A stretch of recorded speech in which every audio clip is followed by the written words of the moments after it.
Frigide Barjot, bonsoir. Bonsoir. La porte-parole de la Manif pour tous. On a donc appris que le Sénat avait adopté un peu plus rapidement que prévu le projet de loi sur le mariage gay et l'adoption. Un obstacle de franchi. Le texte revient à l'Assemblée nationale dès mercredi. Accélération du calendrier. Vous êtes très agacé ce soir. Agacé n'est pas le mot. Nous sommes absolument sidérés. C'est un hold-up de la démocratie. Je pèse mes mots. Parce que le vote a été fait à main levée ce matin, cher ami. À main levée, c'est-à-dire qu'on ne sait pas qui a voté. C'est-à-dire que nous étions au Sénat, dans une assemblée qui avait fait des débats tout à fait sérieux sur le fond, sur ce problème de filiation majeur aujourd'hui dans ce projet de loi qui change tout le droit civil français, de l'état civil de chacun.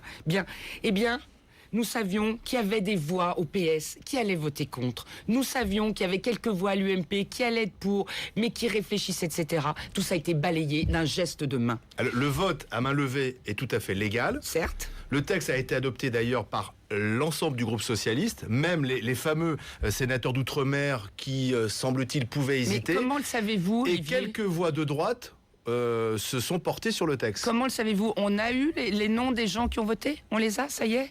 Comment on peut, puisque ça a été des mains levées ?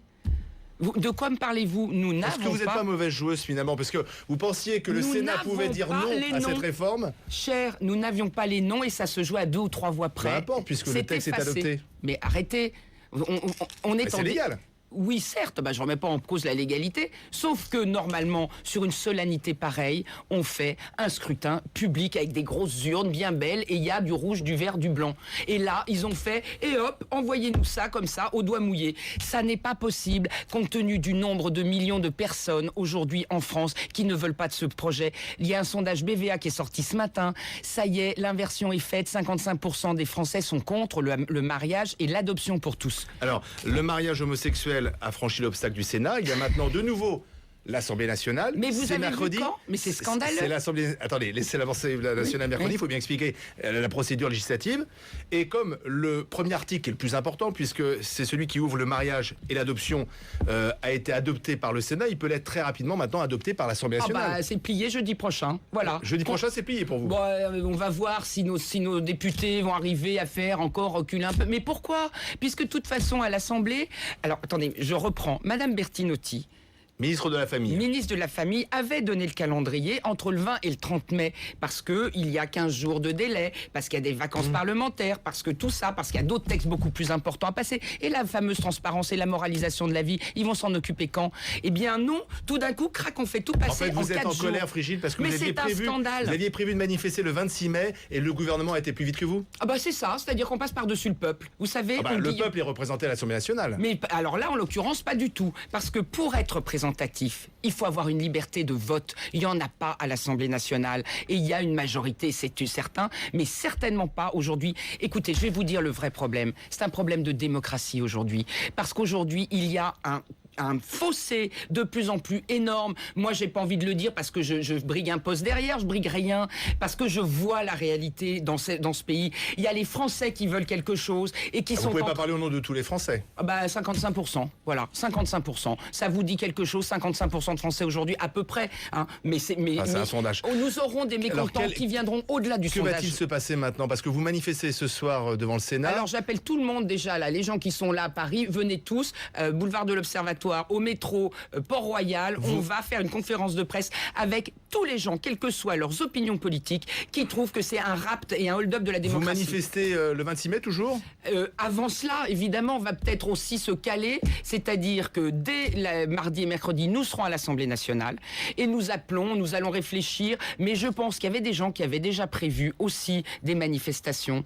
Le 5 mai notamment, ça te dit quelque chose là, le 5 mai. Avec Jean-Luc Mélenchon, vous avez manifesté ? Eh bien pas avec, à côté. Et à côté de Mélenchon. On lâche rien. Eh ben nous non plus, on lâchera rien. Et puis j'appelle aussi les banlieues, les classes populaires, les gens qui souffrent aujourd'hui, qui demain sauront plus qui sont leurs parents et leurs enfants, à venir nous rejoindre. Je vous assure que ça va pas aller bien pour le président de la République, ni pour ce gouvernement, qui nous appelle à la vérité.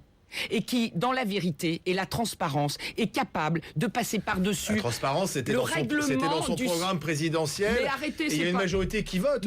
Non, monsieur. C'est comme ça que ça se passe en démocratie. Non, c'est pas du tout comme ça. La démocratie, elle a élu une assemblée. Cette assemblée, elle doit écouter le peuple français. Je vais vous dire, aujourd'hui, on n'écoute plus personne. On ment à tout le monde. Et c'est pas le moment aujourd'hui de continuer si je comprends bien, vous allez manifester quasiment tous les jours.